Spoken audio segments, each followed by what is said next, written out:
அல்ஹம்துலில்லாஹி ரப்பில் ஆலமீன் வஸ்ஸலாத்து வஸ்ஸலாமு அலா ரசூலிஹில் அமீன் வ அலா ஆலிஹி வ அஸ்ஹாபிஹி அஜ்மஈன். அம்மா பாத். பெரும்பாலும் இந்த 27ஆம் கிழமை அன்னைக்கு குர்ஆன் சம்பந்தமாக ஆர்வமூட்டி பேசுகிற ஒரு பழக்கம் உண்டு.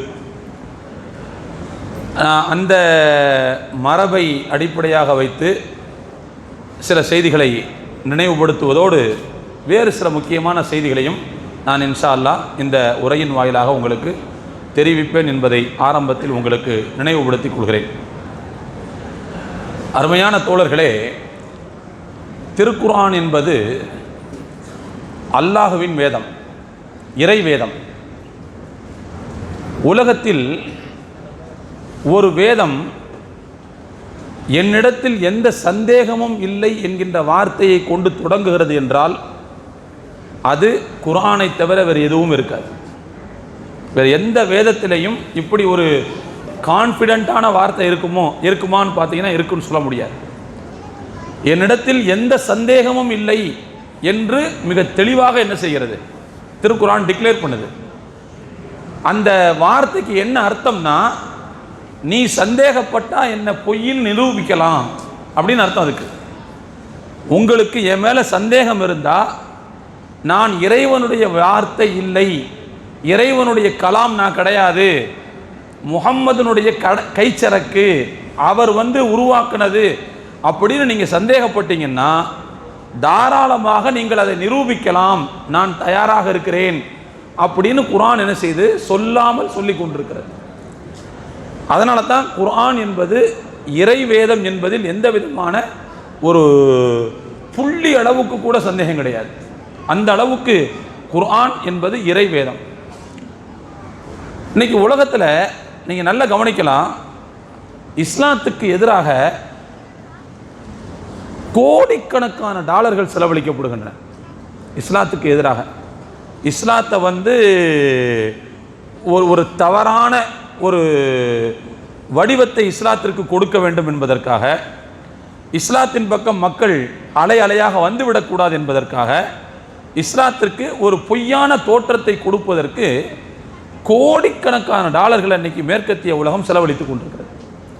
ஆனால் அதையும் தாண்டி மேற்கத்திய உலகத்தில் இன்றைக்கு இஸ்லாம் பரவிக்கொண்டே இருக்கிறது. எனக்கு நண்பர்கள் ஆஸ்திரேலியாவில் இருக்கிறாங்க, அதே மாதிரி லண்டன், பிரான்ஸில் இருக்கிறாங்க. அடிக்கடி சில காணொளிகள் அனுப்பி வைப்பாங்க.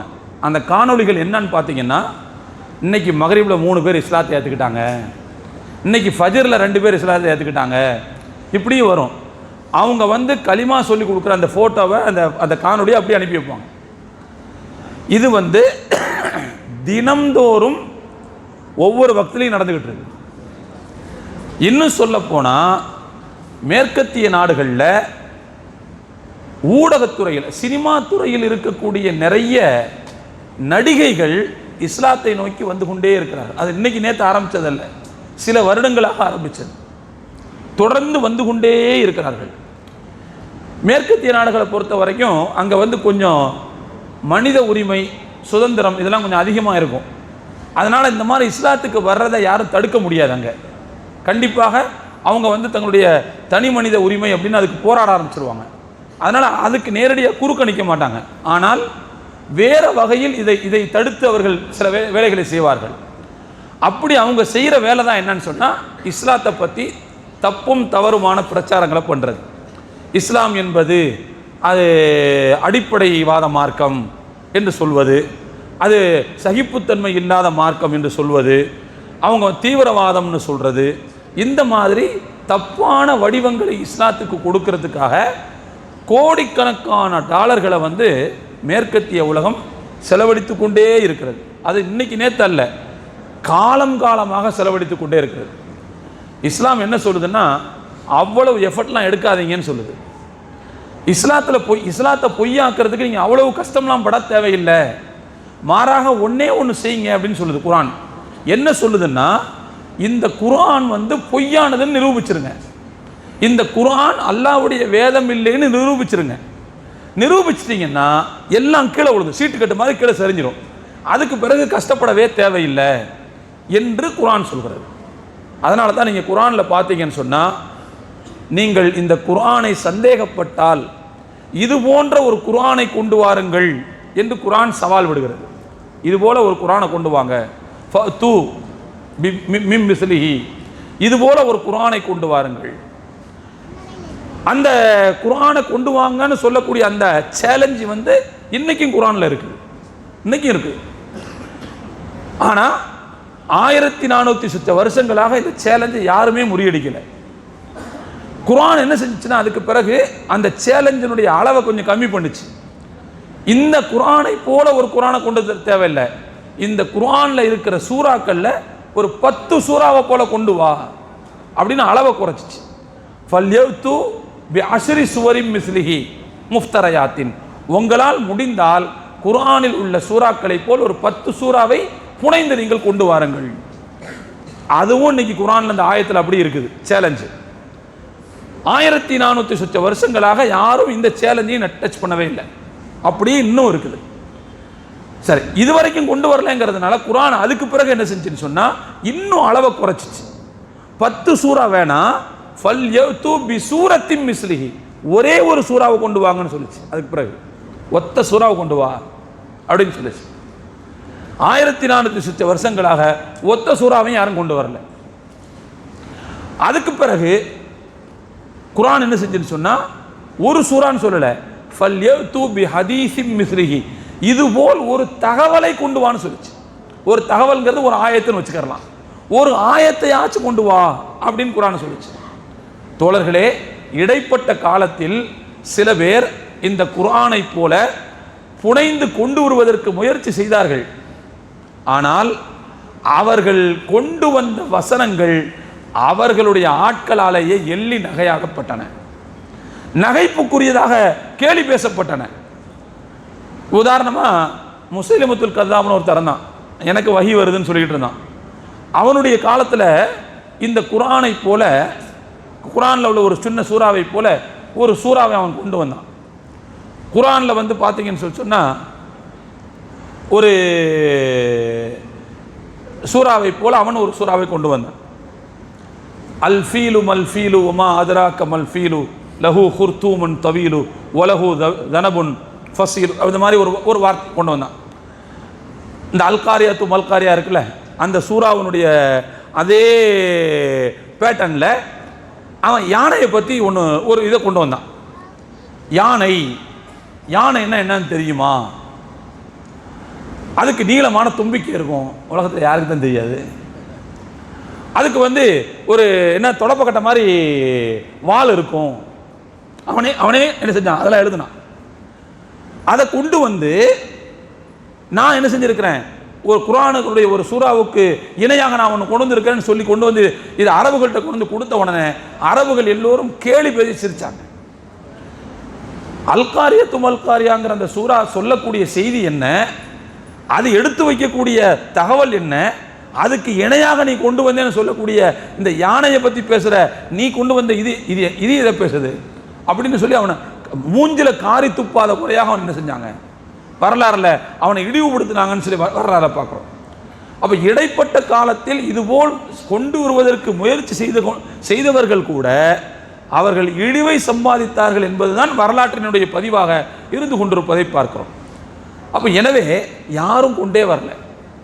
குர்ஆனை போல் குர்ஆனை கொண்டு வான்னு சொல்லிச்சு, 10 சூறாவை கொண்டு வான்னு சொல்லிச்சு, ஒரு சூறையாச்சும் கொண்டு வா சொல்லிச்சு, ஒரு தகவலையாச்சும் கொண்டு வான்னு சொல்லிச்சு. ஆனால் இன்ன வரைக்கும் கொண்டு வரல.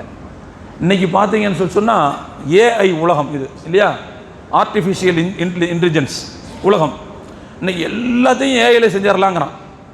செய்யட்டுமே பார்ப்போம், எல்லாத்தையும் செய்யட்டும்.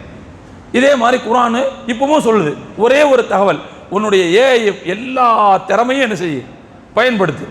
நீ இல்லாத இருக்கிறதா காமிக்கிறீங்களா, ஏஐ வச்சு செய்ய முடியுதில்ல உன்னால. ஒரு குர்ஆன்ல உள்ள ஒரு தகவலை போல உன்னுடைய ஏஐ தொழில்நுட்பத்தை பயன்படுத்தி ஒன்று கொண்டு வந்து என்ன செஞ்சிரு, இது முன்னாடி தூக்கி போட்டு அடுத்து இஸ்லாம் வந்து சீட்டுக்கிட்ட மாதிரி சரிஞ்சு போயிடும். அதுக்கு பிறகு கஷ்டப்பட வேண்டிய தேவையே இல்லை. முடியுமா அப்படின்னு பார்த்தா முடியாது என்பதுதான் உண்மை. ஏனென்றால் குர்ஆன் என்பது முழுக்க 100% அல்லாஹ்வின் வாசகம். அதனால் இதை பொய்ப்படுத்துவதற்கு யாராலும் முடியாது. அப்படிப்பட்ட வசீகரத்தன்மையை குர்ஆன் தனக்குள் வைத்திருக்கிறது. அப்படிப்பட்ட உறுதித்தன்மையை திருக்குர்ஆன் தனக்குள் வைத்திருக்கிறது. அது எதை சொல்கிறதோ அது உலகத்தில் நடக்கிறது. அதான் முக்கியம். அது சொல்லக்கூடிய விஷயம் உலகத்தில் நடக்கிறது. எது நடந்ததோ அதைத்தான் அது சொல்கிறது. எது நடக்க இருக்கிறதோ அதைத்தான் அது சொல்கிறது. அப்போ அதனால அது அல்லாஹ்வுடைய வார்த்தை என்பது சொல்லாமலேயே உலகத்திற்கு தெரிகிறது. அப்போ எனவே அதை எப்படி பொய்ப்படுத்த முடியும்? அதை எப்படி முறியடிக்க முடியும்? நிச்சயமாக முறியடிக்க முடியாது. திருக்குர்ஆனுக்குள்ள அல்லாஹ் அது இறைவேதம் தான் என்பதற்கு சான்றாக நிறைய செய்திகளை குர்ஆனுக்குள்ளேயே வச்சிருக்கான். குர்ஆனுக்குள்ளேயே அல்லாஹ் நிறைய சான்றுகளை வச்சிருக்கிறான். அதில் ஒரு 2 விஷயத்தை மட்டும் நான் சொல்லிட்டு இன்ஷா அல்லாஹ் வேற செய்திக்கு போயிடுறேன். முதலாவது செய்தி, இன்னைக்கு ஓதுன பகுதியில் தப்பத் யதா அப்படின்னு ஒரு சூறா ஒன்று ஞாபகம் இருக்கா? அந்த சூறா எதை சுட்டி காட்டுகிறது? பெருமானார் ஸல்லல்லாஹு அலைஹி வஸல்லம் அவர்களுடைய பெரிய தந்தை அபூ லஹப், அவங்களுடைய தந்தையுடன் பிறந்தவர்களில் அவர் ஒருவர் இல்லையா? தாய் வேற ஆள்களாக இருக்கலாம், ஆனால் தந்தை ஒரே ஆள். தந்தையுடன் பிறந்தவர்களில் ஒருவர் அவர், பெரிய தந்தை. சொல்லப்போனால் பெருமானார் ஸல்லல்லாஹு அலைஹி வஸல்லம் அவர்கள் பிறந்த நேரத்தில் அபூ லஹப் தன்னுடைய மகிழ்ச்சியை கொண்டாடியவர். அவருடைய அடிமை பெண் சுவைபா என்கின்ற ஒரு பெண்மணி இருந்தாள். அந்த பெண்மணியை ரசூலுல்லாவுக்கு தாய்ப்பால் ஊட்ட சொன்னார். தாய்ப்பால் கொடுன்னு சொல்லி சொன்னார். அது மட்டும் இல்லாமல் அந்த செய்தியை, அந்த ஒரு நல்ல செய்தியை சொன்ன காரணத்தினால அந்த பெண்மணிக்கு விடுதலை கொடுத்தார் அப்படிங்கிற தகவலும் ஒரு தகவல் உண்டு. அபூ லஹப் அவ்வளவு நல்ல மனுஷன்தான் ஆரம்ப கட்டத்தில். ஆனால் பெருமானார் ஸல்லல்லாஹு அலைஹி வஸல்லம் அவர்கள் எப்பொழுது இஸ்லாமிய பிரச்சாரத்தை முன்வைத்தார்களோ, அதுவும் பகிரங்கமாக எப்பொழுது ரசூலுல்லாஹி ஸல்லல்லாஹு அலைஹி வஸல்லம் முன்வைத்தார்களோ அப்பொழுது அவர் எதிரியாக மாறினார். நாமெல்லாம் கேள்விப்பட்ட விஷயம் தான், உங்களுக்கெல்லாம் தெரியும். சஃபா மலைக்கு மேலே பெருமானார் ஸல்லல்லாஹு அலைஹி வஸல்லம் அவர்கள் ஒரு முறை ஏறி நின்று கொண்டு குறைஷி குலத்தை தனித்தனியாக பெயர் சொல்லி அழைத்தார்கள். எல்லா குலத்திலிருந்தும் சில பேர் பிரதிநிதிகள் மேலே போனார்கள். மேலே போன உடனே அவங்கள்ட்ட பார்த்து ரசூலுல்லாஹி ஸல்லல்லாஹு அலைஹி வஸல்லம் கேட்குறாங்க, நீங்கள்லாம் நான் கூப்பிட்டதுக்கு இங்கே வந்துட்டீங்க, இப்போ நான் ஒரு செய்தியை உங்கள்கிட்ட சொன்னால் நீங்கள் நம்புவீங்களான்னு கேட்டாங்க. நான் இப்போ ஒரு செய்தியை சொன்னால் நீங்கள் நம்புவீங்களா? அப்போ அவங்க எல்லாம் சேர்ந்து கோரஸை சொன்ன வார்த்தை என்ன தெரியுமா? நீங்கள் சொல்லி என்னைக்கு நாங்கள் நம்பாமல் இருந்தோம்? நீங்கள் எங்களுடைய அமீன் இல்லையான்னாங்க. நீங்கள் எங்களுடைய அமீன் இல்லையா? அமீன்னா என்ன அர்த்தம்? நம்பகத்தன்மைக்குரியவர்னு அர்த்தம். நீங்கள் பொய் சொல்லி என்னைக்கு நாங்கள் பழக்கப்பட்டிருக்கோம்? மா ஜர்ரபனா அலைக்க கதிபன், நீ பொய் சொல்லி நாங்கள் ஒரு தடவை கூட கேள்விப்பட்டதே கிடையாது. அப்போ கண்டிப்பாக நீங்கள் சொல்கிற சொல்ல நாங்களால் ஏற்றுக்க முடியும் அப்படின்னு சொன்னாங்க. அப்போ ரசூலுல்லாஹி சொன்னாங்க, இந்த மலை அடிவாரத்தின் அந்த பகுதியிலிருந்து ஒரு படை உங்களை தாக்குவதற்கு வருகிறது என்று சொன்னால் அதை நீங்கள் ஏற்பீர்களான்னு கேட்டாங்க. அப்பவும் அந்த வார்த்தையை சொன்னாங்க, கண்டிப்பாக நாங்கள் ஏற்றுக்குவோம். அப்போ ரசூலுல்லாஹி சொன்னாங்க, அப்படின்னா இந்த மலை அடிவாரத்திற்கு பின்னால் இருந்து அல்ல, உங்களுக்கு மறுமையிலே கடுமையான தண்டனை இருக்கிறது, அந்த தண்டனை வராமல் உங்களை காப்பாற்றிக் கொள்ள வேண்டும் என்று நான் எச்சரிக்கை விடுப்பதற்காக வந்திருக்கிறேன் அப்படின்னு பெருமானார் ஸல்லல்லாஹு அலைஹி வஸல்லம் அவர்கள் அப்போதான் முதல்ல தங்களுடைய பிரச்சாரத்தை எடுத்து வச்சாங்க. இந்த பிரச்சாரத்தை எடுத்து வச்ச உடனே தான், அந்த நேரத்தில் தான் முதல்ல அபூ லஹப் தன்னுடைய எதிர்ப்பை பதிவு செய்தார். அந்த நேரத்தில் சொன்னார், தப்பன் லக, ரசூலுல்லாஹ் பார்த்து சொன்னார், உனக்கு நாசம் ஏற்படட்டும். அலிஹாதா ஜமாஅத்தனா, இதற்காகத்தான் இந்த சஃபா மலையில் எங்களை ஒன்று கூட்டினாயா? தப்பன் லக, உனக்கு நாசம் உண்டாகட்டும். அப்படி ரசூலுல்லாஹ்வை பார்த்து நாசம் உண்டாகட்டும் சொன்னதுக்கு பதிலடியாகத்தான் அல்லாஹ் என்ன செஞ்சான்னு சொன்னால் சூரா தப்பத் யதாங்கிற சூறாவே அல்லாஹ் இறக்கினான்.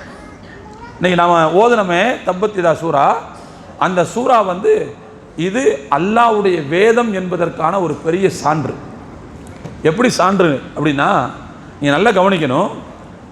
அபூ லஹப் ரசூலுல்லாஹ்வுக்கு எதிரியாக மாறிவிட்டார். அபூ லஹப் மட்டுமல்ல, அபூ லஹபுடைய மனைவி உம்மு ஜமீல், அவளும் கடுமையான எதிரி. எந்த அளவுக்கு கடுமையான எதிரினா, ரசூலுல்லாஹ்வுடைய பெயரை கூட அவங்க சொல்ல மாட்டாங்க. ரசூலுல்லாஹ்வுடைய பேர் என்ன?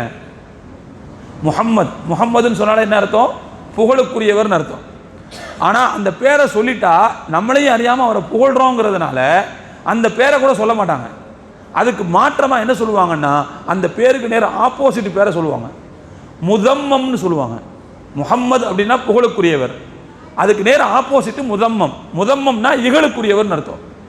முதம்மம் வந்துட்டாரான்னு கேட்பாங்க. சஹாபாக்களுக்கெல்லாம் கோபம் வரும். அழகான பேர் இருக்கு முகம்மது, அதை விட்டுட்டு இழிவுக்குரியவர் முதம்மம்னு யாரை சொல்லலாம்? உங்களை போய் கொழுப்பு பிடிச்ச மாதிரி சொல்கிறாங்களே இந்த ரெண்டு பேர், நீங்கள் கவனிக்க மாட்டீங்களா அப்படின்னு கேட்கும்போது ரசூலுல்லாஹ் சொன்னாங்க, அவங்க என்ன திட்டணும்னா முகம்மதுன்னு தான் திட்டி ஆகணும். முதம்மமை திட்டினா என்னையும் திட்டவே இல்லையே, என்ன திட்டவே இல்லையே, என்ன திட்டினா தானே நான் என்ன செய்யணும்? கோவப்படணும். அவங்க யாரையோ ஒரு ஆளில் திட்டுறாங்க, நான் ஏன் கோவப்படணும் அப்படின்னு சொல்ல லேசாக சிரிச்சுட்டு இந்த இடத்த விட்டு நகர்ந்துருவாங்க. அப்போது அந்த பேரை கூட சொல்கிறதுக்கு மிகுந்த வெறுப்பில் இருந்த அந்த தம்பதிகள் தான் அல்லாஹு தஆலா அந்த நேரத்தில் அந்த ஆயத்தை இறக்குனான். தப்பத் யதா அபி லஹபிம் தப், அபூ லஹபுடைய 2 கரங்களும் நாசமாகட்டும், அவனும் நாசமாகட்டும். மா அக்னா அன்ஹு மாலுஹு வமா கஸப், அவனுடைய செல்வமும் சரி, அவன் ஈட்டி வைத்திருக்கிற மற்ற சம்பாத்தியங்களும் சரி, அவனுக்கு எந்த பயனையும் தராது, எந்த பயனையும் அவனுக்கு தராது. சயஸ்லா நாரன் ذات லஹப், கொழுந்து விட்டு எரியும் நரகத்திற்குத்தான் அவன் செல்வான். நல்ல கவனிங்க, கொழுந்து விட்டு எரியும் நரகத்திற்குத்தான் அவன் செல்வான். அவன் மட்டுமல்ல, வம்ரஅத்துஹு ஹம்மாலத்தல் ஹதப், விறகு சுமப்பவளாக இருக்கிற அவருடைய மனைவியும் நரகத்திற்குத்தான் செல்வாள். ஃபீ ஜீதிஹா ஹப்லும் மின் மஸத், அந்த அவருடைய மனைவியின் கழுத்திலே திரிக்கப்பட்ட கயிறு இருக்கிறது. அவன் என்ன செய்வான்னா, காட்டுக்கு போய் விறகை உடைச்சி எடுத்துட்டு தலையில் வச்சு அதை கெட்டி அந்த கெட்டை கழுத்தோடு சேர்த்து போட்டு வருவான். அல்லாஹ் அந்த காட்சி அப்படியே என்ன செய்யறான்னா அந்த ஆயத்தில் அப்படியே சொல்றான், ஃபீ ஜீதிஹா ஹப்லும் மின் மஸத், அவளுடைய கழுத்தில் திரிக்கப்பட்ட கயிறு மாட்டி இருக்கிறது அப்படின்னு இந்த விஷயத்தை சொல்றான். இப்போ இந்த ஆயத்தினுடைய இந்த சூராவினுடைய பொருளை நம்ம புரிஞ்சுக்கிட்டோம். இந்த சூரா என்ன சொல்லுது அப்படின்னு சொன்னா, அபூ லஹபும் சரி, அவருடைய மனைவியும் சரி நரகத்திற்குத்தான் போக போகிறார்கள், இஸ்லாத்தை ஏற்றுக்கொள்ள போவதில்லை அப்படிங்கிறத டிக்ளேர் பண்ணுது இந்த சூரா. இப்படி டிக்ளேர் பண்ணும்போது அபூ லஹப் இறந்து போகலை. நல்லா கவனிக்கணும், அபூ லஹப் இறந்து போகலை, அபூ லஹபுடைய பொண்டாட்டி இறந்து போகலை. 2 பேரும் என்ன எப்படி இருக்கிறாங்க? குத்துக்கல் மாதிரி உயிரோடு இருக்கிறாங்க. உயிரோடு இருக்கும்போது இந்த சூரா என்ன செய்து டிக்ளேர் பண்ணுது, கண்டிப்பாக நரகத்துக்கு தான் போக போகிறாங்க அப்படின்ட்டு. அப்போது குறைஞ்சபட்சம் அந்த 2 பேரும் ஒரு நடிப்புக்காகவாவது என்ன செஞ்சுருக்கலாம், இஸ்லாத்துக்கு வர முடியும்ல. வர முடிஞ்சிருந்தா இந்த சூறாவை பொய்யாக்கி இருக்கலாம்ல. பாருங்க, நரகத்துக்கு தான் போக போகுதுன்னு தெளிவாக இது சொல்லுது. இல்லை நாங்கள் நரகத்துக்கு போகலை, பாருங்க இஸ்லாத்தை ஏற்றுக்கிட்டோம் அப்படின்னு கூட சொல்லியிருக்க முடியுமா இல்லையா? ஆனால் அப்படி கூட அவர்களால் சொல்ல முடியவில்லை, சொல்ல வைக்க முடியலை. ஏன்னா அல்லாஹு தஆலாவுடைய வார்த்தை இது. அதனால அபூ லஹபுடைய முடிவும் சரிதான், உம்மு ஜமீலுடைய முடிவும் சரிதான், மிக மோசமான இழிவான முடிவாக மாறியது என்று நாம் பார்க்கிறோம். இந்த ரசூலுல்லாஹி ஸல்லல்லாஹு அலைஹி வஸல்லம் அவர்கள் தெருவில் நடந்து போகும்போது இந்த குப்பையை போடுறது, முள்ளு போடுறது அப்படின்லாம் இருக்குல்ல, அந்த வேலையெல்லாம் யார் பார்த்தானா இந்த பொம்பளை பார்க்குற வேலை தான். எந்த பொம்பளை?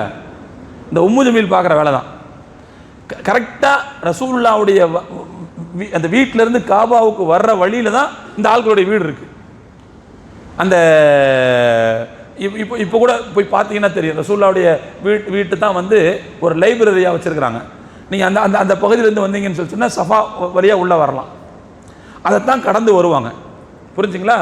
அந்த வழியில் தான் என்ன செய்யறதுன்னு சொன்னால் இந்த ஆட்கள் இந்த முள்ளு கல்லாம் போட்டு வைக்கிறது.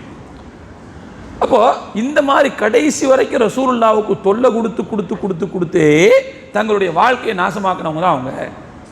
அப்படி அவங்க வாழ்க்கையை நாசமாக்கி கொண்டிருந்த காலகட்டத்தில் இந்த குர்ஆன் சொல்லுச்சு, நரகத்துக்கு தான் நீ போற அப்படின்னு. கரெக்டாக அது உண்மையாகவும் மாறுச்சு. இப்போ நீங்கள் சொல்லுங்கள், இதை யார் சொல்ல முடியும்? ஒரு விஷயத்தை டிக்ளேர் பண்ணுறது யார் சொல்ல முடியும்? அல்லாஹ் இல்லாமல் யாரும் சொல்ல முடியும்? சொன்ன பொய்யா போயிருமே.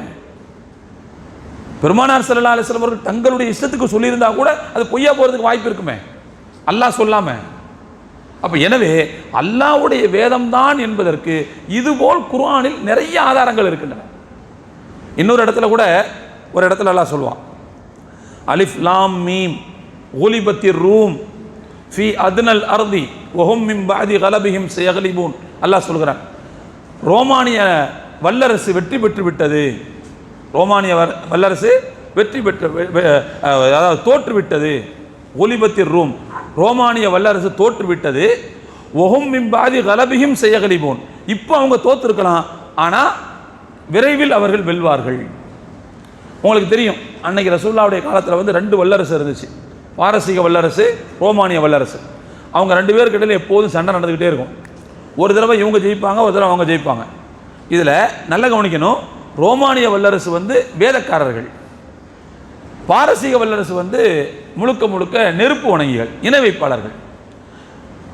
ரோமானிய வல்லரசு ஜெயிச்சிச்சின்னு சொன்னால் முஸ்லீம்களுக்கு கொஞ்சம் சந்தோஷம், நம்மளை மாதிரி வேதம் வச்சுருக்கிறவங்க அப்படின்னு அவங்க கொஞ்சம் ஆசுவாசப்படுவாங்க.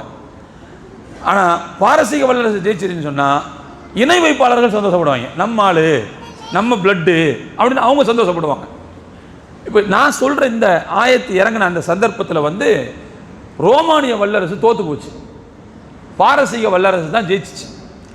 அந்த நேரத்தில் முஸ்லிக்குகள் ரொம்ப கொட்டமடிச்சாங்க, ரொம்ப கொட்டமடிச்சாங்க. பத்தியா, என் ஆள் ஜெயிச்சிட்டான், இதே மாதிரி இன்னும் கொஞ்சம் காலத்தில் பார் உங்களை உண்டு இல்லைன்னு ஆக்குறோம் அப்படின்னு முஸ்லிம்களை நோக்கி அவர்கள் கையை விரித்து மிரட்டி கொண்டிருந்த அந்த காலகட்டத்தில் தான் அல்லாஹு தஆலா இந்த ஆயத்தை இறக்கினான்.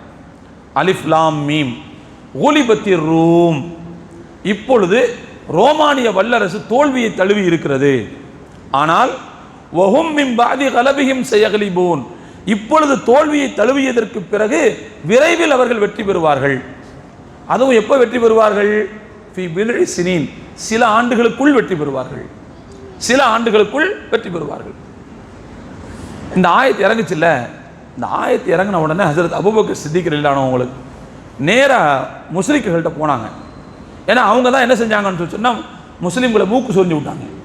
பத்தியா, என் ஆள் ஜெயிச்சிட்டான், உங்களை விடமாட்டேன், இன்னும் கொஞ்சம் காலம் பாருங்கள், உங்களை உண்டு இல்லைன்னு ஆக்குறேன் அப்படின்னு சொல்லி முஸ்லீம்களை மூக்கு சொரிஞ்சதுனால ஹஜ்ரத் அபூபக்கர் சித்திக் ரலியல்லாஹு அவங்களுக்கு கடுமையான வேகம் வந்துச்சு.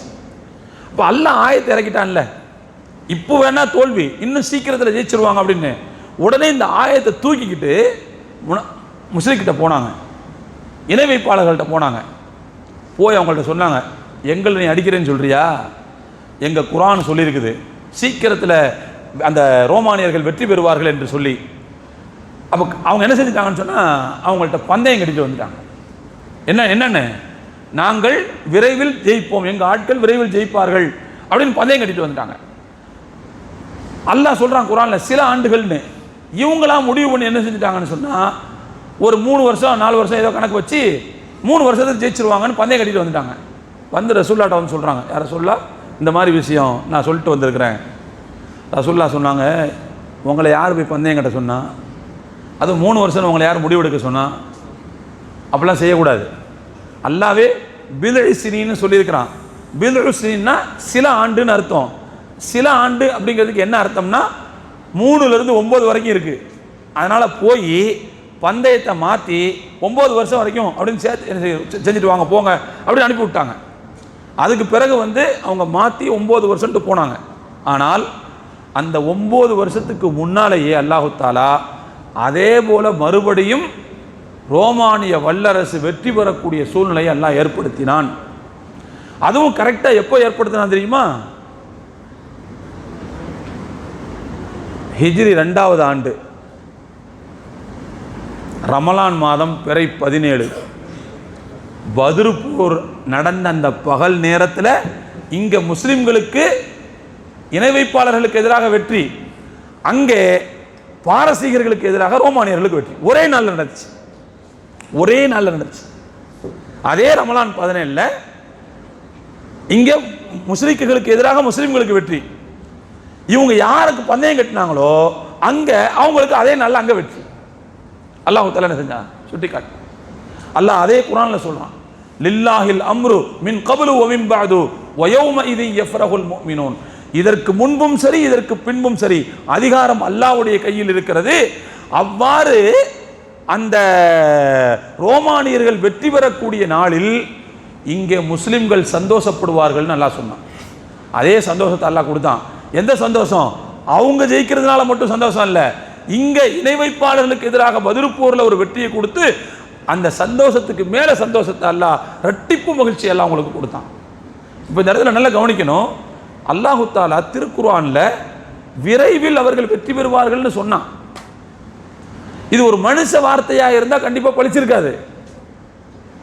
அல்லாஹ்வுடைய வார்த்தையாக இருக்க போய் தான் குறிப்பிட்ட சில ஆண்டுகளுக்குள் ஒரு வல்லரசோட மோதி தோத்துட்டா திரும்ப வந்து எழுச்சி நிற்கிறதுக்கு எவ்வளவு காலம் தேவைப்படும், எவ்வளவு காலம் தேவைப்படும். ஆனா அந்த காலத்திற்கு இடைப்பட்ட காலத்திற்குள்ளேயே அவர்கள் எழுந்து நின்று மறுபடியும் தாக்குதல் கொடுத்து ஜெயிக்கக்கூடிய அளவுக்கு வந்தாங்கன்னு சொன்னா கண்டிப்பாக இது அல்லாஹ்வுடைய ஏற்பாடு இல்லாம வேற எந்த ஏற்பாடும் இருக்க முடியாது. இப்படி திருக்குர்ஆன்ல அல்லாஹு தஆலா அல்லாஹ்வுடைய வேதம் தான் இது என்று சொல்வதற்கு எக்கச்சக்கமான ஆதாரங்களை அல்லாஹ் குர்ஆன்ல வச்சிருக்கான். இதுலயும் நாம படிப்பினை பெற தவறி குர்ஆனை வந்து சர்வசாதாரணமா நினைச்சு நம்ம விட்டுட்டோம்னு சொன்னா நம்மளை விட ஏமாளிகள் வேறு யாரும் இருக்க முடியாது. உலகத்தில் இப்படிப்பட்ட தனிச்சிறப்பு வேறு எந்த வேதங்களுக்கும் கிடையாது. எங்களுடைய வேதம் மற்ற சமூகம் கொண்டாடிக்கிறலாம். ஆனால் இந்த அளவுக்கு இறை வேதம் தான் என்பதற்கான உள்சான்றுகள் கொண்ட ஒரு வேதம் உலகத்தில் இருக்குமானா கண்டிப்பா இருக்க முடியாது. அது குர்ஆனை தவிர வேற எதுவும் இருக்க முடியாது. அப்ப அப்படிப்பட்ட ஒரு முக்கியமான ஒரு வேதத்தை நாம் வைத்திருக்கிறோம். ஆனா அந்த வேதத்துல என்ன சொல்லப்பட்டிருக்கு, அந்த வேதம் என்ன சொல்லுது அப்படிங்கிறது தெரியாத ஒரு சமூகமாக நம்ம வாழ்றதுங்கிறது உண்மையிலேயே ஒரு பெரிய அவமரியாதைங்கிறத நம்ம புரிஞ்சுக்கிறோம். அது நமக்கு பெரிய அவமானம்ங்கிறத புரிஞ்சுக்கிறோம். உலகத்துல இந்த குர்ஆன் இருக்குதுல்ல, பெயர்லேயே இது வந்து மற்ற வேதங்கள்ல இருந்து வித்தியாசப்பட்டிருக்கு. பெயர்லேயே வித்தியாசப்பட்டிருக்கு. மற்ற அந்த அந்த ஸ்கிரிப்ட் இருக்கு பாருங்க, ஹோலி ஸ்கிரிப்ட், அவங்களுக்கு வேற வேற பேர் சொல்லுவாங்கன்னு வச்சுக்கோங்க. வேதா, தௌரா, இப்படி ஒவ்வொரு பேர் சொல்றாங்க. அவங்களுடைய ஹோலி ஸ்கிரிப்டுக்கும் ஒவ்வொரு பேர் சொல்றாங்க. ஆனா இஸ்லாம் தான் தன்னுடைய ஹோலி ஸ்கிரிப்டுக்கு வந்து குர்ஆன்னு பேர் சொல்லுது. குர்ஆன் அப்படிங்கிற சொல்லுக்கே என்ன அர்த்தம்னா திரும்ப திரும்ப வாசிக்கப்பட வேண்டியதுன்னு அர்த்தம். வேதா அப்படின்னு சொன்னா அறிவுன்னு அர்த்தம், அவ்வளவுதான், அறிவு. ஆனா திரும்ப திரும்ப வாசிக்கணுங்கிற அர்த்தம் அதுல இருந்து வருமானா எனக்கு தெரியல. ஆனா திரும்ப திரும்ப வாசிக்கணுங்கிறத என்ன செய்யுதுன்னு சொன்னா தன்னுடைய பேராக குர்ஆன் கொண்டிருக்குது, திரும்ப திரும்ப ஓதப்பட வேண்டியது. அப்ப பெயர்லேயே உலகத்தில் மற்ற சிறப்பான வேதங்களை விட, சிறப்பான மற்ற ஸ்கிரிப்டுகளை விட தனித்தன்மையாக குர்ஆன் என்ன செய்து விளங்கி கொண்டிருக்கிறது. திரும்ப திரும்ப ஓதணுங்கிறத தன்னுடைய பெயராக கொண்டிருக்கிறது. ஆனா அப்படிப்பட்ட வேதத்தை பெற்ற முஸ்லிம் சமூகத்தில் குர்ஆனை ஒரு எழுத்து கூட ஓத தெரியாம கபருக்கு போன ஆட்கள்லாம் நிறைய பேர் இருக்கிறாங்க. அது எவ்வளவு பெரிய அவமானம், அது எவ்வளவு பெரிய அவமானம். நமக்கு முன்னால் உள்ள தலைமுறையில் பார்த்தீங்கன்னு சொன்னால் அவங்களுக்கு அல்ஹம்து தெரியும், ஏதோ தொழுகையில் ஓதுறதுனால தெரியும், குல்ஹுல்லாவது தெரியும், அது கேள்வி ஞானத்தில் மனப்பாடம் பண்ணியிருப்பாங்க. ஆனால் இப்படி விரிச்சு வச்சு இது இன்ன எழுத்து இது இன்ன எழுத்து இது ரெண்டையும் கூட்டினா இப்படி ஓதணும் அப்படி தெரிஞ்சு செஞ்சிருக்க மாட்டாங்க, அது மனப்பாடம் பண்ணியிருக்க மாட்டாங்க. அந்த மாதிரி மனப்பாடம் பண்ணி உள்ள ஆட்கள் வந்து பார்த்தீங்கன்னு சொன்னால் அது ஆட்கள் இருக்கிறாங்க. ஆனால் அது தெரியாமல் நிறைய பேர் என்ன செஞ்சுருக்கிறாங்க, கபரடிக்கு போயிருக்காங்க. ஆனால் அது பெரிய அவமானம்ங்கிறத தயவுசெய்து புரிஞ்சுக்கணும். அந்த நிலையை மாற்றுறதை நம்முடைய ஒரு இலக்காக வைத்துக் கொள்ள வேண்டும். நம்முடைய வேதத்தை நாம் ஓதாமல் நாம் கற்காமல் வேறு யார் கற்றுக்கொள்வார்? ரெண்டாவது, குர்ஆனுங்கிறது வந்துங்க வானத்துக்கு மேலே இருக்கிற விஷயத்தையும் பூமிக்கு கீழே இருக்கிற வேதாந்தத்தை மட்டும் பேசல, நம்முடைய வாழ்க்கையை பேசுது. குர்ஆன் உலகத்தில் என்ன நடக்குதோ அதை பேசுது, நமக்கு வாழ்க்கையில் என்ன தேவையோ அதை பேசுது. அப்ப நமக்கு தேவையானதை பேசக்கூடிய ஒரு வேதத்தை பற்றி நாம் ஓதாமல் நாம் புரிந்து கொள்ளாமல், நாம் பயிலாமல், கற்காமல் இருந்தால் அது நம்மை நாமே அவமானப்படுத்திக் கொள்வதற்கு சமம் இல்லையா? அல்லாஹ் தஆலா அவனுடைய கடிதம் தானே இது. இறைவன் மனிதனுக்கு வழங்கிய ஒரு கடிதம் தான் இது. அப்ப அந்த கடிதத்தில் என்ன இருக்குங்கிறது நமக்கு தெரியுமா இல்லையா? அப்ப தயவு செய்து குர்ஆனை ஓத கற்றுக்கொள்ளுதல் என்பதில் ஒவ்வொருவரும் விடாப்பிடியாக இருக்க வேண்டும். ஒவ்வொருவரும் விடாப்பிடியாக. எனக்கு வயசாயிருச்சு, இனிமேல் நான் எப்படி டைம் கொடுக்கறது அப்படிலாம் யோசிக்காதீங்க. ரசூலுல்லாஹ் 40 வயசுக்கு மேலே தான் குர்ஆனே அவங்களுக்கு வந்துச்சு. அபூபக்கரிலானவங்களுக்குலாம் 40 வயசுக்கு மேலே தான் குர்ஆனே ஓத தெரியும். அப்படி வச்சுக்கோங்க.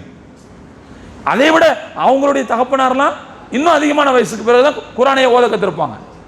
அப்போ எனவே அது ஒரு அவமானம் கிடையாது. சொல்லப்போனா எந்த வயசுனாலும் சரிதான், நம்முடைய வேதத்தை நமக்கு ஓத தெரிவது தான் மிக முக்கியம். எனவே தயவு செய்து ஒவ்வொருவரும் குர்ஆனை ஓத தெரியாமல் இருப்பது எனக்கு ஏற்படக்கூடிய அவமானம், இழுக்கு என்று நினைக்க வேண்டும். அந்த இழுக்கை என்ன செய்யணும்னு சொன்னால், ஒரு குறிப்பிட்ட காலம் செட் பண்ணுங்க. ஒரு 6 மாதம் அல்லது ஒரு 4 மாதம் செட் பண்ணுங்க. அந்த 4 மாதத்துக்குள்ளே நான் கற்றுக்குவேன். கற்றுக்க முடியுமானா முடியும், கற்றுக்க முடியும்னா முடியும். நேரம் கொடுத்தால் போதுமானது. அதுவும் நீங்கள் உட்கார்ந்து போட்டு மாரடிக்கணும்னு தேவையில்லை, மல்லு கட்டணும்னு அவசியம் கிடையாது. ஒரு நாளைக்கு நீங்கள் ஒரு 1 மணி நேரம் நீங்கள் செலவழித்தா போதுமானது. 1 மணி நேரம் செலவழித்தால் போதுமானது. 4 மாதத்துலேருந்து 6 மாதத்துக்குள்ளே கண்டிப்பாக என்ன செய்ய முடியும்? ஓத கற்றுக்கொள்ள முடியும். அப்படியான டெக்னிக்கெல்லாம் இன்னைக்கு வந்துருச்சு இன்னைக்கு. அதனால தயவு செய்து நான் என்ன சொல்றேன்னா, உங்கள்கிட்ட குர்ஆன் விஷயத்தில் நமக்கு 4 கடமை இருக்குது, 4 பொறுப்பு இருக்குது. முதலாவது பொறுப்பு என்னன்னு சொன்னா, குர்ஆனை அனைவரும் ஓத வேண்டும். இது முதல் பொறுப்பு. ஏன்னா குர்ஆனை ஓதி கொடுக்கறதுங்கிறது நபியினுடைய பொறுப்பு.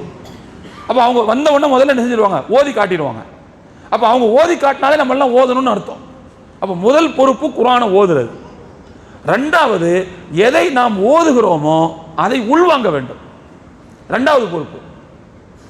3வது, எதை ஓதி உள்வாங்குகிறோமோ அதை செயல்படுத்த வேண்டும், செயல்படுத்தணும், 3வது பொறுப்பு. 4வது, எதை ஓதி உள்வாங்கி செயல்படுத்தணுமோ அதை அடுத்தவங்களுக்கு கொண்டு போய் சேர்க்கணும். இந்த 4 பொறுப்பும் குர்ஆனுடைய விஷயத்தில் ஒவ்வொரு முஸ்லிமுக்கும் உண்டு, ஒவ்வொரு முஸ்லிமுக்கும் இருக்குது. இப்போ நான் அந்த பொறுப்பை வேறொரு பேட்டர்னில் செய்யணும்னா, ஆலிம் இல்லாத மற்றவங்க வேறொரு பேட்டர்னில் செய்வாங்க. ஆனால் பொறுப்பு எல்லோருக்கும் இருக்குது, எல்லாரும் சேர்ந்து தான் என்ன செய்ய முடியும்? தூக்கணும் அதை. அதனால இந்த 4 பொறுப்பையும் தயவு செய்து உணர்ந்த மக்களாக நாம் இருக்க வேண்டும். அதனால திருக்குர்ஆனை ஓத கற்றுக்கொள்ளுதல் அப்படிங்கிறத நம்முடைய முதல் பிரையாரிட்டியாக வைங்க. இந்த வருஷம் ரமலானுடைய பிரையாரிட்டி என்ன அப்படின்னா, இதுக்கு பிறகு ஓத தெரியாம நான் இருக்க மாட்டேன், என் வீட்டில் யாரும் இருக்க மாட்டாங்க. அதாவது ஓத தெரியாதவர்களை மைனஸ் பண்ற, அதுதான் முதல் பிரையாரிட்டி இந்த ரம்ஜானுக்கு பிறகு. இதை நீங்க செட் பண்ணுங்க. ஒரு 6 மாசம் நீங்க டைம் கொடுங்க. அதுக்கு பிறகு நீங்களே என்ன செய்வீங்க? உணர்வீங்க. அதுக்கு பிறகு நீங்க என்ன செய்வீங்க? யோசிப்பீங்க, ஆஹா இப்படி நம்ம இதுக்கு முன்னாடி செய்யாம விட்டுட்டோமே, எவ்வளவு காலத்தை இழந்துட்டோம் அப்படின்னு நீங்க கண்டிப்பா நினைப்பீங்க. இன்ஷா அல்லாஹ் அது மாதிரி செய்யலாமா? முதலாவது பிரையாரிட்டியாக குர்ஆனை ஓத கற்றுக்கொள்வதை நீங்கள் வையுங்கள். அடுத்து இன்னொரு விஷயத்தை சொல்லணும்னு சொல்லியிருந்தேன், அதையும் சேர்த்து நான் சொல்லியிருந்தேன்.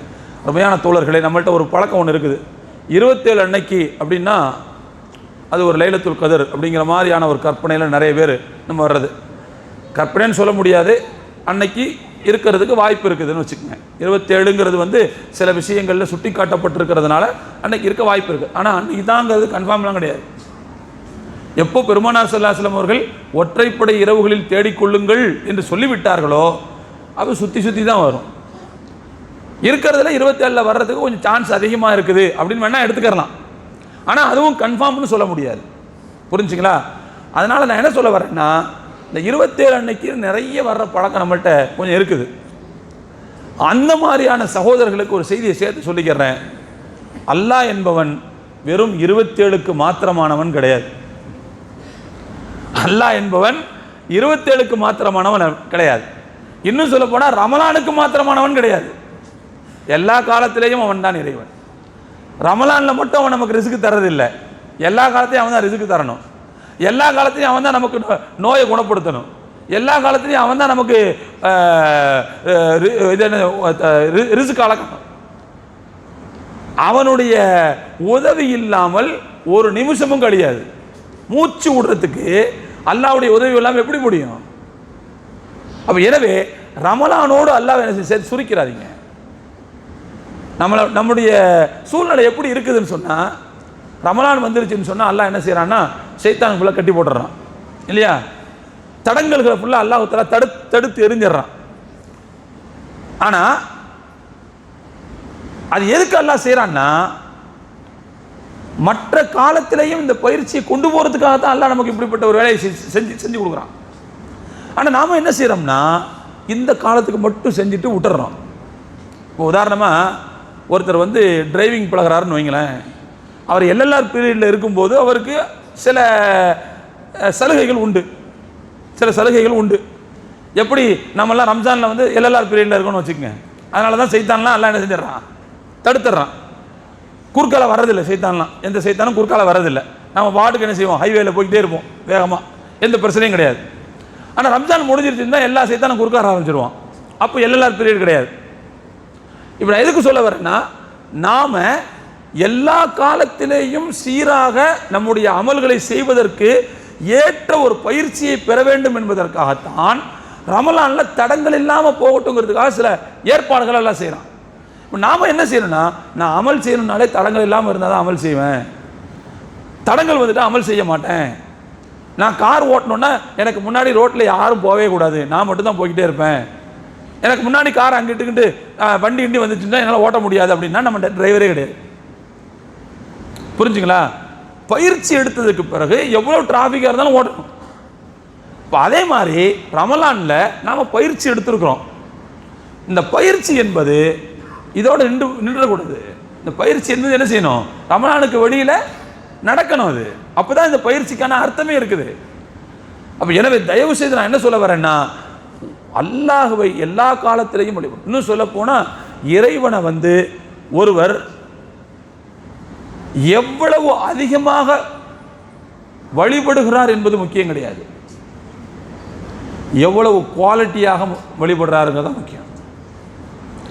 குவாலிட்டி மீன்ஸ் இஹ்லாஸ், நிரந்தரமாக செய்கிறது. அல்லாஹ்வை பொறுத்த வரைக்கும் அவனுக்கு ஒரு செயல் என்பது தொடர்ச்சியாக செய்வது தான் பிடிக்குமே தவிர விட்டு விட்டு செய்வது அல்லாஹ்வுக்கு பிடிக்காது. விட்டு விட்டு செய்கின்ற செயல் அது வந்து ஒரு பெரிய மாற்றத்தை ஏற்படுத்தாது. சொல்ல போனா ஒரு மனுஷன்ட்ட வந்து நல்ல மாற்றங்களை உருவாக்குறதுங்கிறது வந்து தொடர்ச்சியாக செய்யக்கூடிய செயல் தான்.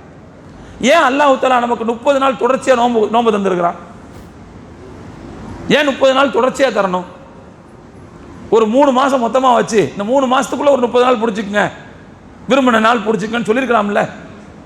ஏன் அல்லாஹ் வந்து தொடர்ச்சியா விடாம வைக்கணும்னு ஏன் சொல்றான் அப்படின்னா, விடாமல் நாம் எடுக்கின்ற பயிற்சி இருக்குது பார்த்தீங்களா, அதுதான் நம்முடைய சில கேரக்டர்களை மாற்றுவதற்கு துணை புரியும்.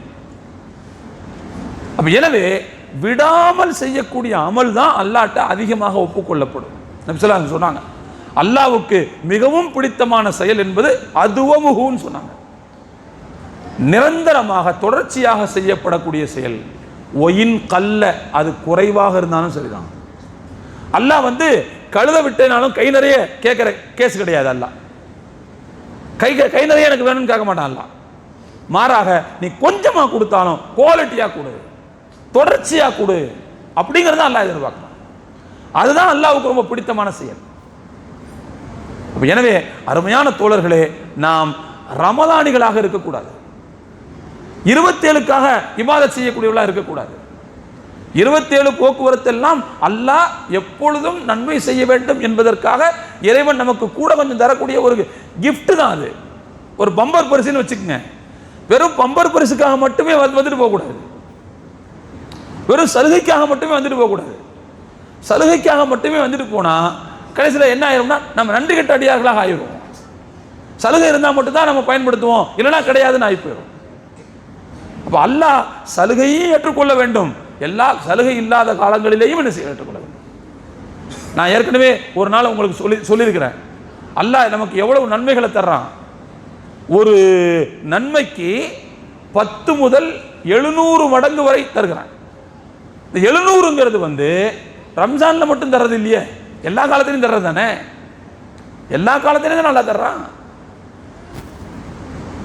அப்ப எனவே தயவு செய்து நான் புரிஞ்சுக்கிறோம், ஒரு அமலுக்கு, ஒரு சின்ன அமலுக்கு 10 முதல் 700 வரை அதிகமான மடங்கு நன்மை கிடைக்கக்கூடிய அந்த வாய்ப்பை ஒருத்தர் மிஸ் பண்றதுங்கிறது என்ன பொறுத்த வரைக்கும் தயவு செய்து அது மிகப்பெரிய அபசகுணம் நான் நினைக்கிறேன். அது மிகப்பெரிய, அதாவது நற்பேற்றை இழந்த தன்மை, அது ஒரு துர்பேர், அது ஒரு துர்பேர். நான் அன்னைக்கு கூட உங்களுக்கு உதாரணத்தோட சொன்னேன், ஒவ்வொரு வக்திலையும் ரொம்ப செய்ய தேவையில்லை, ஒரு வக்தில ஃபர்லு தொழுகைக்கு பிறகு 10 தடவை சுப்ஹான் அல்லாஹ், 10 தடவை அல்ஹம்துலில்லாஹ், 10 தடவை அல்லாஹ் அக்பர். 5 வக்தில 5 3 30, 5 30 150, 150 நன்மையாச்சு. ராத்திரி படுக்கும் போது 33 33 34 அதே சுப்ஹான் அல்லாஹ் அல்ஹம்துலில்லாஹ் அல்லாஹ் அக்பர் 250 ஆச்சு மொத்தம்.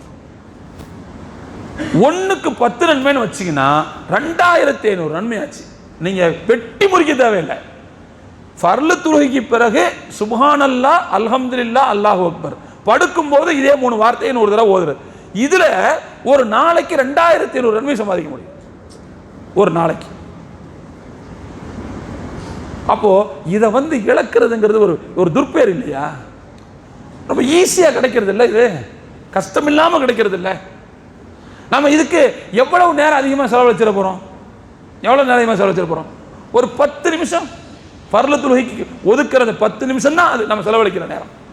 ஒரு நாளைக்கு 50 நிமிஷம். இந்த 3 திக்ரையும் சேர்த்து நைட்ல படுக்கும்போது சொல்லணும்னா அது ஒரு 3 நிமிஷம். அதிகபட்சமாக ஒரு 50-55 நிமிஷம் தான், அதுவும் தொடர்ச்சியாக கிடையாது, விட்டு விட்டு செய்ய போறோம். அதிலேயே ஒரு நாளைக்கு 2500 நன்மையை நம்ம அடைய முடியும்னா, இது அல்லாம தொழுகை இருக்குது, நோன்பு இருக்குது, ஜக்காத் இருக்குது, தான தர்மங்கள் இருக்குது, எக்கச்சக்கமான நன்மைகள் இருக்குது.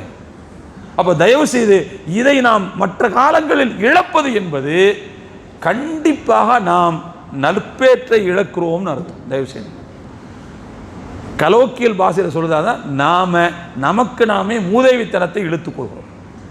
தயவு செய்து அப்படி இருக்கக்கூடாது. இவ்வளவு காலம் இருந்தது போகட்டும். இன்னொரு முக்கியமான விஷயத்தை நான் அந்த இடத்துல சேர்த்து சொல்லணும்னு விரும்புகிறேன். இன்னைக்கு நாமெல்லாம் அல்லாவை தொழுகணும் அப்படின்னா நிம்மதியாக நம்மளால பள்ளிக்கு வர முடியுது. எந்த பாதுகாப்பு குறைபாடும் கிடையாது, பாதுகாப்பு அச்சுறுத்தல் எதுவுமே கிடையாது. அழகா நம்ம வர்றோம், நிம்மதியாக வர்றோம், நிம்மதியாக தொழுதுட்டு போகிறோம். கொஞ்சம் பலஸ்தீன் மக்களை கொஞ்சம் யோசிச்சு பாருங்க.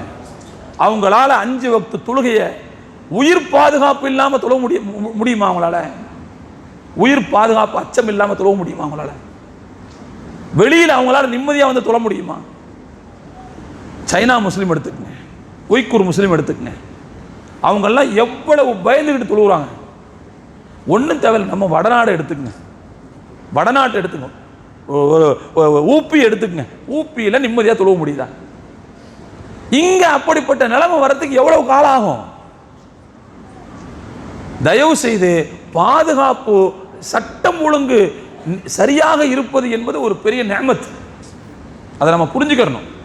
அல்லாஹ் சூரத் லீலாஃபி குரைஷின்ல சொல்லுவான், அல்லதி அத்அமஹும் மின் ஜூஇன் வ ஆமனஹும் மின் கௌஃப். பசிக்கு உணவும் பயமில்லாத அச்சமற்ற சூழ்நிலையும் அல்லாஹ் ஏற்படுத்துறது. அதான் சட்ட ஒழுங்கு பாதுகாப்புங்கிறது. சட்ட ஒழுங்கு பாதுகாப்பு அல்லாஹ் நமக்கு தர்றதுங்கிறது ஒரு பெரிய நிஅமத். அது இருக்கிற காலகட்டத்திலே நம்ம என்ன செஞ்சுக்கிறோம்? செய்ய வேண்டிய நன்மைகளை செஞ்சுக்கிறோம். அப்படிப்பட்ட நிலைமை பறிபோச்சுன்னு சொன்னா அதுக்கு பிறகு நாம் ஒவ்வொரு நன்மை செய்யறதுக்கும் படாத பாடுபடணும். தயவு செய்து இருக்கின்ற அந்த வாய்ப்பை நாம் பயன்படுத்திக் கொள்ள வேண்டும். ஒரு காலம் வரும், அந்த காலத்தில் நாம் நம்ம தர்மங்களை கொண்டு போய் அடுத்தவங்களுக்கு கொடுத்தா யாருக்கு ஏன் தர்மம் வேணாயான்னு சொல்லுவான். அப்படி ஒரு காலம் வர்றதுக்கு முன்னாடி நன்மையை சேர்த்துக்குன்ற சொல்ல சொன்னாங்க. அதே மாதிரி தான் ஒரு காலம் வரும், நிம்மதியாக தொழ முடியாமல் போயிடும். அல்லாஹ் அப்படிப்பட்ட சூழ்நிலையெல்லாம் வராமல் நம்மை காப்பாற்ற வேண்டும். தயவு செய்து இருக்கின்ற சூழலின் மரியாதையை உணர்ந்து புரிந்து சரியான முறையில் எப்போதும் அல்லாஹ்வை வணங்கி வழிபடக்கூடிய மக்களாக நாம் இருக்க வேண்டும். அல்லாஹ்வை சஜிதா செய்யாத ஒரு நாள் நம்மை பொறுத்தவரை கருப்பு நாள். எழுதி வச்சுக்கோங்க. நம்ம பொறுத்த வரைக்கும் அதுதான் கருப்பு நாள். அல்லாஹ்வுக்கு இன்னைக்கு சஜிதா செய்யலையா, இன்னைக்கு எனக்கு முசீபத்து அப்படின்னு புரிஞ்சு வச்சுக்கோங்க. அந்த மாதிரி ஒரு நாள் நம்முடைய வாழ்க்கையில் இனி வரவே கூடாதுன்னு என்ன செய்யணும், உறுதி எடுத்துக்கணும். கபூரில் கொண்டு போய் வைக்கிற வரைக்கும் நான் இறைவனுக்கு சஜிதா செய்யாத நாள் என்பது இருக்கவே இருக்காது. எல்லா நாள்லையும் கண்டிப்பாக நான் சஜிதா செய்து விடுவேன் அப்படிங்கிற உறுதிமானத்தோடு என்ன செய்யணும், இந்த இடத்த விட்டு கலையணும். எல்லாம் வல்ல இறைவன் அப்படிப்பட்ட உறுதி ஏற்றுக்கொள்ளக்கூடிய, சந்தர்ப்பம் ஏற்றுக்கொள்ளக்கூடிய நல்ல மக்களாக நம் அனைவரையும் ஆக்கி ஒரு புரிவானாக. நம்முடைய வாழ்க்கையில் எல்லா நாளிலும் அல்லாஹ்வுக்கு அடிபணிந்து அதன் மூலமாக இன்பம் தூக்கக்கூடிய மக்களாக வல்ல ரஹ்மான் உங்களையும் என்னையும் நம்மை சார்ந்த அனைவரையும் அல்லாஹ் அங்கீகரிப்பானாக என்று துஆ செய்தவனாக என்னுடைய உரையை நிறைவு செய்கிறேன். வாஹிர் தஅவானா அனில் ஹம்துலில்லாஹி ரப்பில் ஆலமீன். அஸ்ஸலாமு அலைக்கும் வரஹ்மத்துல்லாஹி வபரகாத்துஹு.